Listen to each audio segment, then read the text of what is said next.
السلام عليكم ورحمة الله تعالى وبركاته أصحاب قيمة مدن كسر دبادة الصومالي Information Technology SIT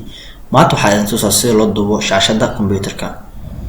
ساد أضرب شاشة كمبيوتر كمان هو السوفر كم تاس استوديو كبعد حاجة كسر فتح ريكورد سكرين ماشي أنا قرنت هاي كل كسي كبعد حاجة صباح على بوكس كان أنا هادو بيتان كويس على زوجين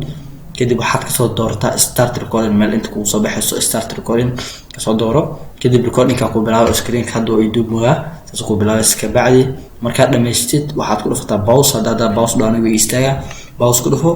kabacdi stop iska dheh stop markaad dhahayd waxa ku soo baxaya box ay qoran tahay capture-ka oo save garanta save iska dheh kabacdi toos wuxuu ku geenayaa kamtaasigaaga kabacdi intuu ku keenayaa kabacdi baalkan size-ka weynayso markaa weynaysatid kabacdi save warbird aan save ku dhufo kabacdi save garayso si loo save garaysan cashirka horaan كسر شرحني ما تسند قول Information Technology